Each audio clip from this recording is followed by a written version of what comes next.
What's up, guys? Welcome back to another PHP tutorial. And today we are gonna learn about static methods, static keyword, class members, and so on. So let's just jump in. So uh, the static keyword, it can be used to declare properties and methods that can be accessed without having to create an instance of the class. So let's write this down so you guys can have it. Static. So I said static keyword can be used to declare properties and methods that can be accessed without having to create method to create an instance of the class. Alright, so that's static keyword. I will show you guys examples soon. Next, we do have a static class members only. The static class, you can say class like this, class members only exist in one type of copy, which just belongs to the class itself. Whereas instance or non-static members are created as a new copies for each object, like each new objects basically. So I'll show you guys an example. So assume that you guys have a class name called, let's see, class, let's go some geometry. So class my circle. So first what we have to do, we have to instance our members, right? So we use public method.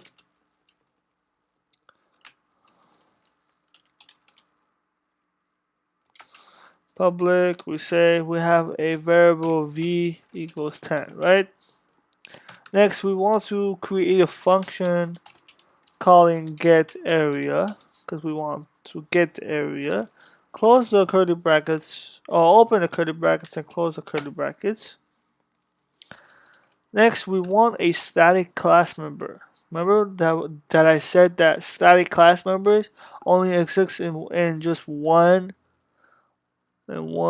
copy, one type of copy, which just belongs to the class itself. So over here, so you say static class members occur.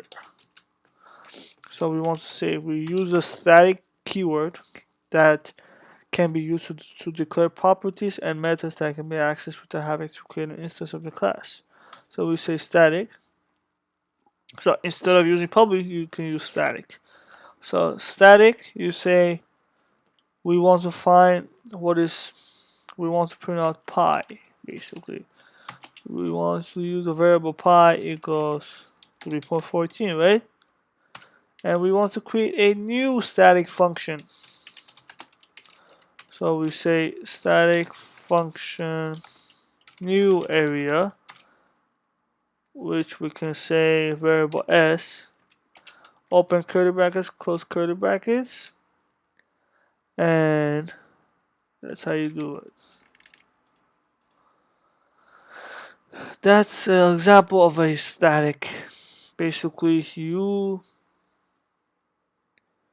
are creating an instance members, only one per object you can use. You are assigning to a you are creating a variable v and you are assigning a value to it, which is 10, and we want to get the area. So and then we want to create a static class member, which you can just use it instead of using public. You can say static pi, because here's the definition of static class members. So we create a variable pi and we assign a value to, which is 3.14, and we want to say we want to create a new function, or we want to create a new static function, which be new area, and inside the new area we want to assign a new variable.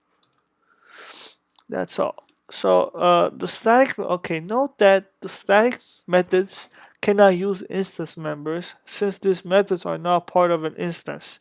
They can use other static members, however. They can use called referencing static members. Unlike instance members, static members are not accessed using the single arrow operator, which is this.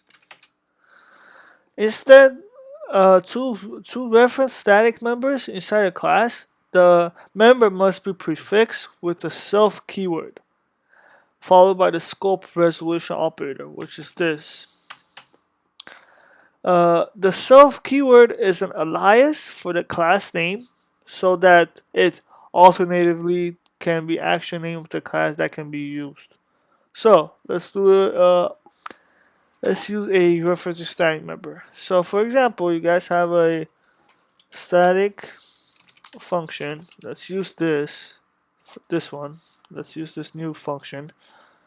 So we say new area variable s, open curly brackets, close curly brackets. We want to return, and we say self. We are using self keyword, which I forgot to comment down. A self keyword followed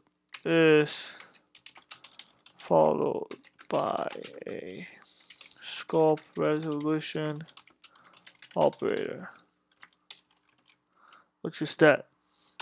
Also, the self keyword is an alias for the class name.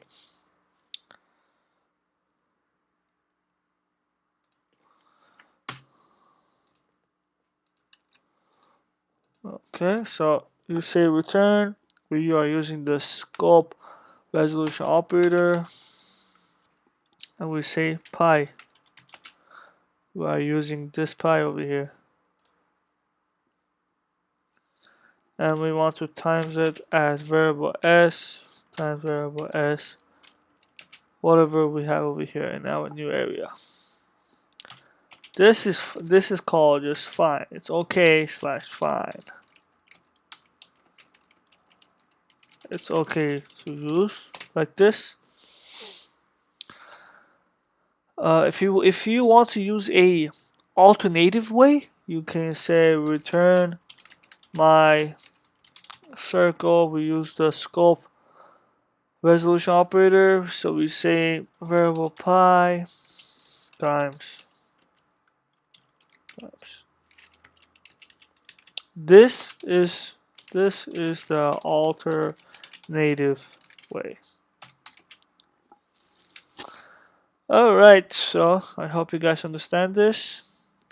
Let's move to static members. Okay, so we have you can say we have two types of variables. We have the static and we have a local variables. The local variables can be declared static to make the function remember its value, right? So such a static variable, it only exists in the local function's scope, but it does not lose its value when the function ends. So this can be used to count the number of times a function that is called. So I will show you this example soon. Let me define what does the static variable and the local variable means. This is variable. Excuse me for that. So assume that we have two variables which are static and local. So local variables can be declared static to make the function remember its value, such as static variable only exists and the local functions scope. But it does not lose its value when the function ends. This can be used to count the number of times the function is called. So for example, we want to count how many times the function is called. So we can say we have a function add. We can say we have a function plus, and we use a static keyword. And we say we want the value equals 0. So we want to move up once. So we say val plus plus. What will this do? We can say plus plus plus. What would this will do? This will be 0 because we start with 0. Because programming will always we start always 0. So this is what we have to do. So this is how you create a static variable. But keep in mind that static properties and static variables may only be initialized with a constant, but not with a expression, such as another variable or a function return value. Alright, I hope you guys understand the static variable.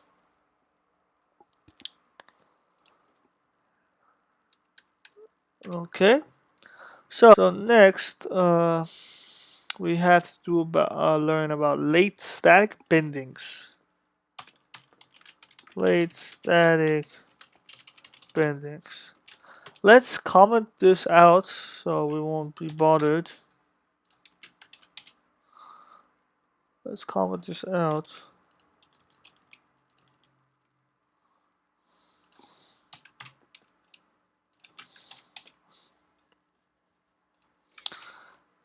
So the late static binding, as I mentioned before, the self keyword that is an alias for the class name of the enclosing class that I mentioned right over here.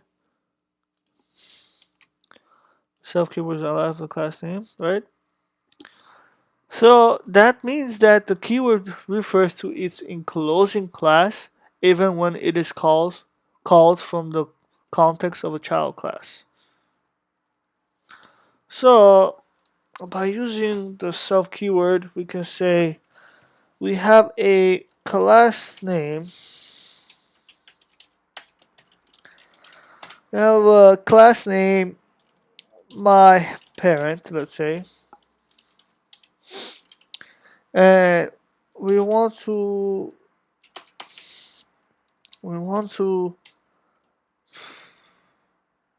have a protected method. We want to be static, and we want to put the value. So we say parents in a single quote. So next we want to get the value. So we can say public static function get val. Open curly brackets, close curly brackets, and we want to return by using the self keyword and the scope resolution operator, and we want to put the variable in it.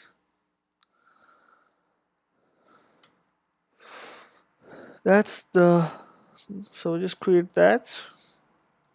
Next we want to extend that type of parent.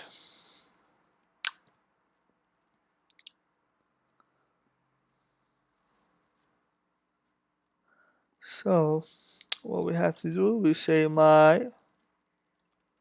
want to get the child, if we just want to create a class file which we can call as my child, that will be extended to our parent class, which is this. So we say my child extends my parent. And we want to say protected static val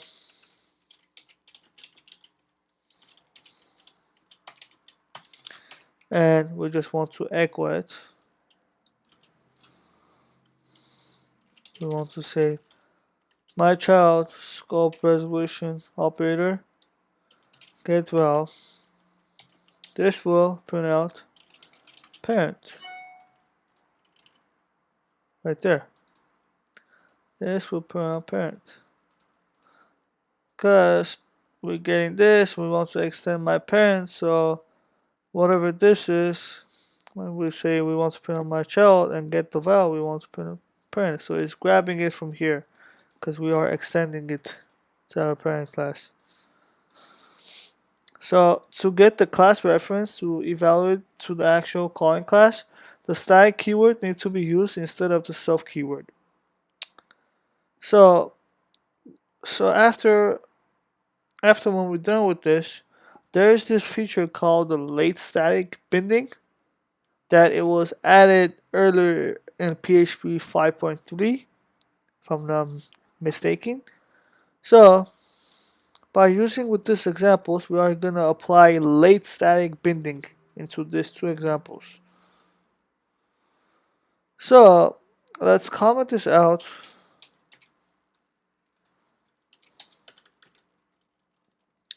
So again, we can say, okay, let's just copy. Let's just rewrite again. So we have a class name my parent.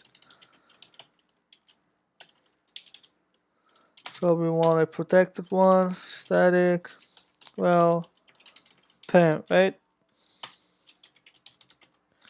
Public static function. Then we use the get late binding val.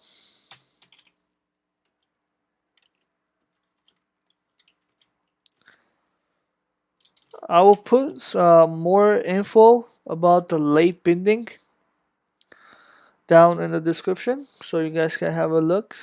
So next we have to return it as a static val. Next we want to extend to the parent, so we use my child extends my parent. We use a protected class. We will use a protected method, static, well, we say child. Next we want to echo out. See, look over here, guys.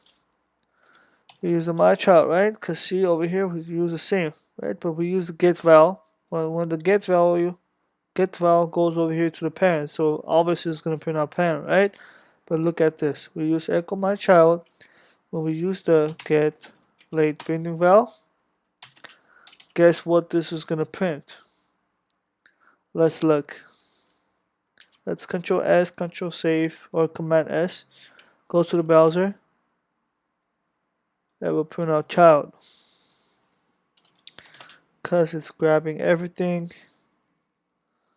It's grabbing late binding val. Because you want to get it from the child. So obviously it's going to print out child.